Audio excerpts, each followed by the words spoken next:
Salut l'équipe, c'est Paragon épisode 11. Aujourd'hui on va parler d'un sujet brûlant qui est la propagande moderne orchestrée par les médias sur les relations hommes-femmes. Tu crois peut-être que les médias informent, mais regarde bien, aujourd'hui ils forment. Ils ne montrent pas le monde, ils le filtrent, le déforment, le modèlent. Ils ne cherchent pas la vérité, ils cherchent ton adhésion, ton émotion et ton alignement idéologique. Qu'il s'agisse de politique, de crises sanitaires, de conflits internationaux ou de phénomènes sociaux, ils choisissent un camp, construisent un ennemi et t'entraînent à réagir. Et une fois que tu as réagi, tu n'es plus un citoyen normal, t'es un soldat dans une guerre qui n'est pas la tienne. Ils vont mentir par omission, propager la peur par l'exagération. Et surtout, ils divisent pour régner. Parce qu'un peuple divisé est plus facile à manipuler, plus dépendant, plus docile. Et devine quoi ? Les hommes et les femmes, c'est leur plus grand terrain de jeu. Et tu sais pourquoi ? Parce que si tu réussis à détruire la confiance entre les sexes, tu détruis la cellule de base de toute société. Et c'est le couple. Et sans couple, pas de vie familiale stable, pas de transmission de valeurs, pas de refuge émotionnel. Juste des individus, seuls, confus, consommables. Voilà pourquoi aujourd'hui on va s'attaquer à leurs plus vieilles ruses modernisées. On va parler de la manipulation, d'agendas idéologiques, d'hommes perdus, de femmes en colère, et surtout d'un système qui s'en nourrit.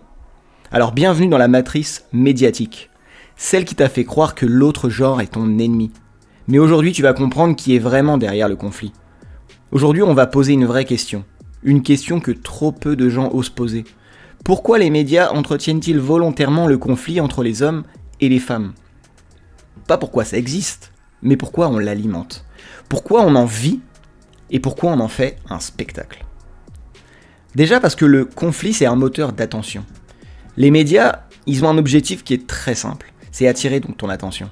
Ils ont compris une chose, rien ne capte l'attention comme le conflit émotionnel. Et l'émotion la plus rentable, c'est la colère. Pas la paix, pas l'harmonie, mais la tension. Les médias, ils ne cherchent pas la vérité. Alors ils vont fabriquer des récits sur l'homme froid, toxique, infidèle, patriarcal, ou la femme instable, manipulatrice, matérialiste, imprévisible.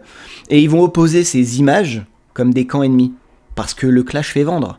La guerre des sexes, elle est rentable. Elle va alimenter les talk-shows, elle va faire tourner les algorithmes, elle va créer du buzz. Et de toute façon, on le sait, les vidéos les plus vues, c'est celles où on crie, celles où on humilie, où on accuse.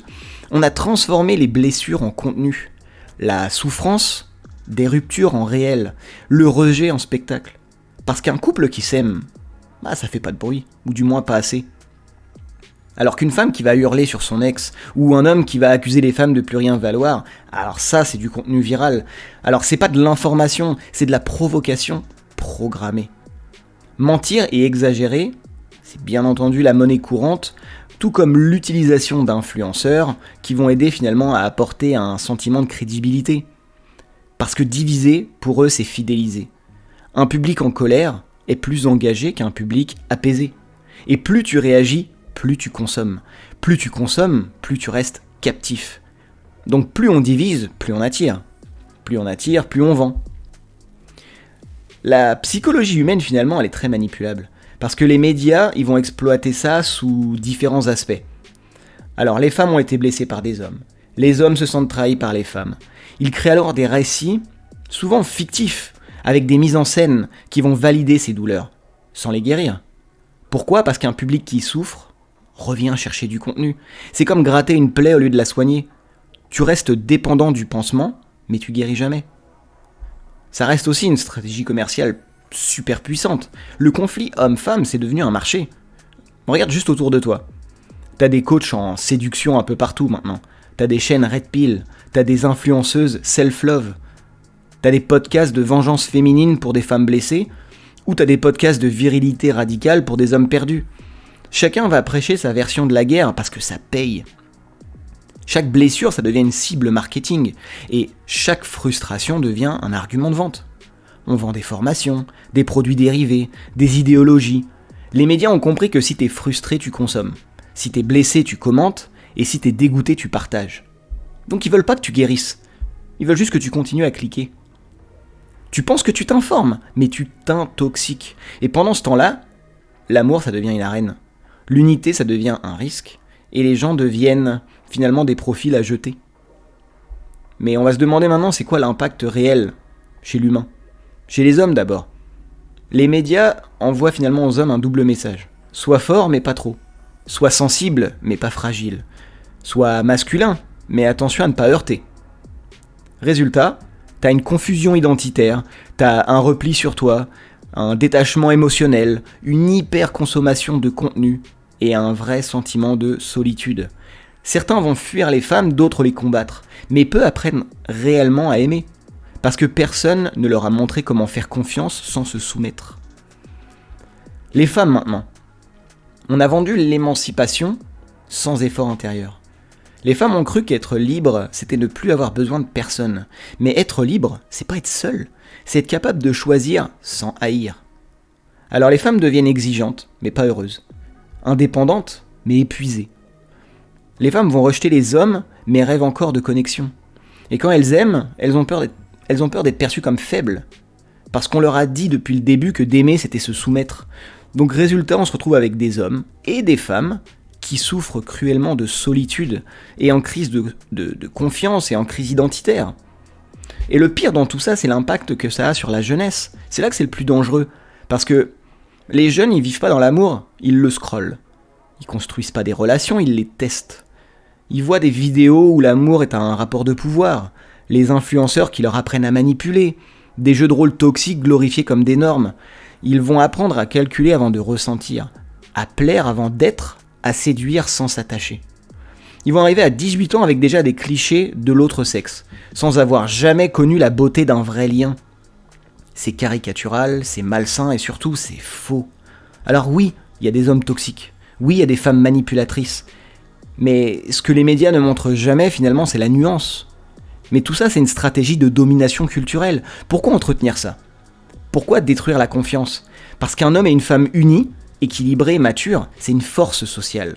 Ils élèvent des enfants stables, ils échappent à la consommation compulsive, ils dépendent pas finalement des modes, des peurs, des slogans. Et c'est dangereux pour un système qui veut finalement que les individus soient isolés, des consommateurs impulsifs, avec des relations courtes mais rentables. La guerre des sexes, c'est une vraie stratégie de contrôle. Et pour ça, les médias, ils usent une vraie manipulation émotionnelle, et c'est subtil. C'est pas juste une question de buzz, c'est une construction mentale. On te montre depuis des années que l'homme est un danger ou que la femme est vénale. À un moment, tu finis par le croire, même inconsciemment. Même si t'es intelligent ou que t'es de bonne foi, la force des images, la répétition, ça crée la réalité dans ton esprit. Et donc, c'est un moment où tu anticipes la trahison. Donc t'aimes plus vraiment, tu contrôles, tu manipules, tu fuis. Et chaque histoire d'amour devient un champ de bataille potentiel. Pas une construction, pas un projet, mais plutôt un test, une épreuve, une menace. Les médias, ils veulent vraiment diviser pour mieux régner. Et tu veux la vérité ?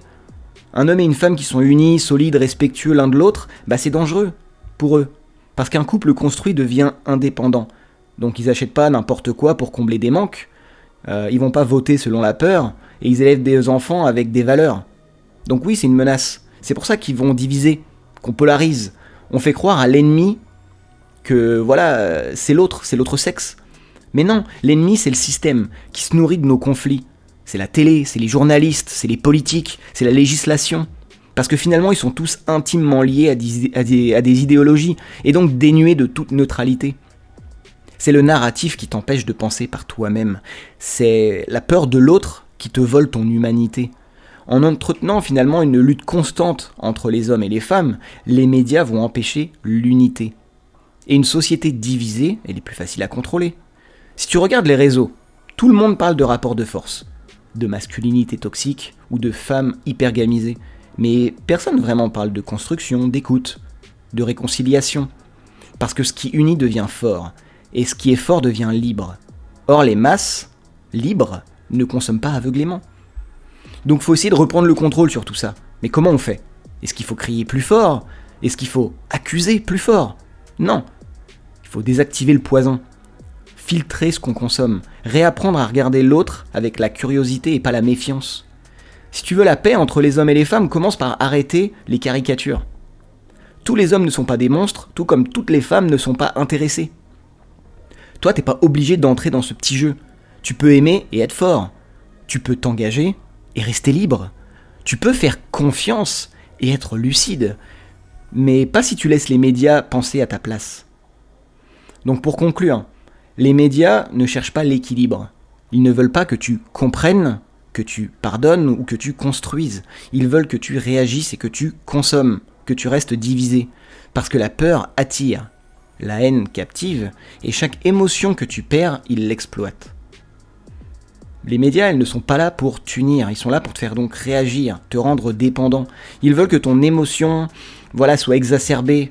Ils veulent de la frustration et ton attention. Mais aujourd'hui, on va reprendre le contrôle. Tu vas choisir ce que tu consommes, choisir ce que tu crois et surtout, choisir qui tu veux devenir. C'est pas l'homme contre la femme, c'est l'humain contre la manipulation.